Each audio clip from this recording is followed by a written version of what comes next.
વાત કરીએ ગુજરાતની રાજનીતિની. ગુજરાતમાં ભારતીય જનતા પાર્ટીએ મોડી રાત્રે નવા સંગઠનની જાહેરાત કરી અને નવા સંગઠનમાં બહુ સ્પષ્ટ હતું કે CR પાટીલ જ્યારે પ્રદેશ અધ્યક્ષ બન્યા ત્યારે જે લોકો ખાસી બધી દ્રષ્ટિથી એટલે મીડિયાના દ્રષ્ટિકોણથી કે બાકીની જવાબદારીઓમાં એક ચોક્કસ સ્થાન પર બેઠેલા હતા, અચાનક જ એ લોકો ગાયબ થઈ ગયા. પણ એ લોકો ગાયબ થઈ ગયા એનો મતલબ એવો નહોતો કે એમણે ભારતીય જનતા પાર્ટી છોડી દીધી. એમને કોઈ જવાબદારીઓ ન મળી એનો મતલબ એ નહોતો કે વિચારધારાની સામે કામ કરવા માંડ્યા. એમને જવાબદારીઓ ન મળી, એમને સ્થાન ન મળ્યું, એમને સત્તા ન મળી, એ ચમકદમકમાં ન રહ્યા તો એનો મતલબ એ નહોતો કે કોંગ્રેસને મદદ કરવા માંડ્યા અથવા એ ભાજપની સામે બોલવા માંડ્યા. હા, ખાનગી રાહે ઘણીવાર એ આલોચના કરતા દેખાય મિત્રોની વચ્ચે, પણ એ અલ્ટિમેટલી આલોચના પાર્ટીની એક કાર્યપ્રણાલીની ખૂબ દબાતા સ્વરમાં આવેલી અને એ પણ માત્ર અંગત વર્તુળો પૂરતી સીમિત રહેતી. કોઈએ પાર્ટીની સામે બગાવત નહોતી કરી, કેમ કે બધાને ભરોસો હતો કે આજે નહીં તો કાલે એમનો વારો ફરીથી આવશે. અને એટલે જ ફરી એકવાર એ જૂના નેતાઓનો વારો આવ્યો, નવા નેતાઓનો પણ વારો આવ્યો.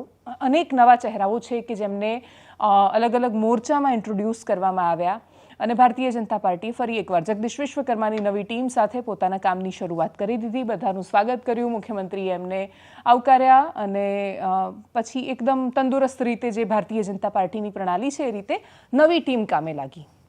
નવી ટીમ કામે લાગી તો જૂની ટીમે એનો બહિષ્કાર ન કર્યો.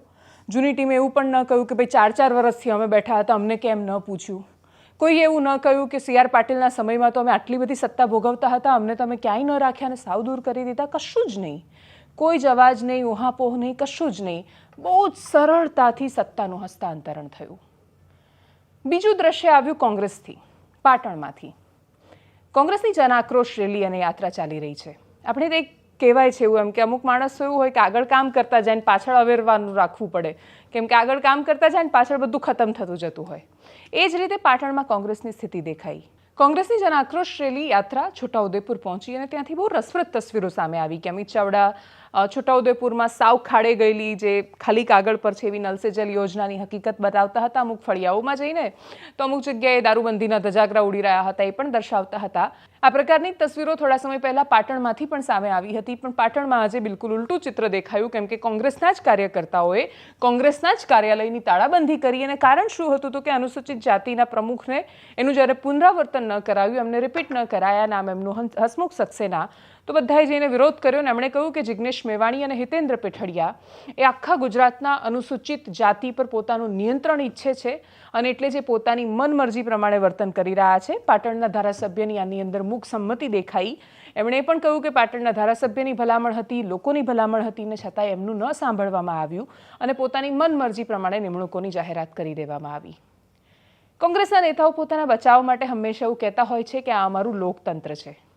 તમે આવું કહીને બચી શકો, પણ તમે જેની સામે સ્પર્ધા કરી રહ્યા છો તમે એને ન અંડર એસ્ટિમેટ કરી શકો. અને એટલે જ 30 વર્ષથી સત્તામાં ન રહેલી કોંગ્રેસ પોતે સત્તામાં કેમ નથી એનો જવાબ એ કહેશે મીડિયા અમને નથી બતાવતું, એક ત્રીજો પક્ષ આવ્યો છે જે અમારા વોટ ખાઈ જાય છે, લોકો આવા થઈ ગયા છે, અમારી પાસે પૈસા નથી, અમારી પાસે આ નથી. 50 કારણો કોંગ્રેસ આપી શકશે, એક કારણ પણ એ પોતાની અંદર ઝાંખીને આ પ્રકારના દ્રશ્યો જોઈને નહીં આપી શકે.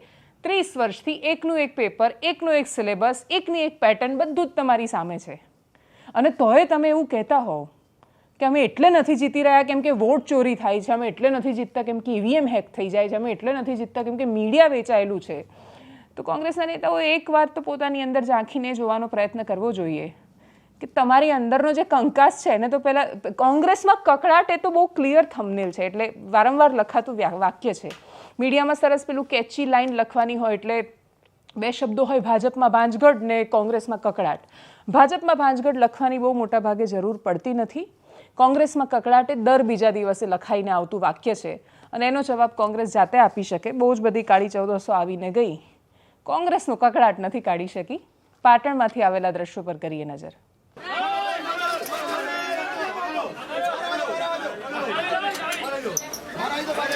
ધારાસભ્યશ્રીઓ હોય કે જિલ્લા પ્રમુખ હોય, આજે કાર્યક્રમમાં કોઈ હાજર નથી રહ્યા, એ બદલામાં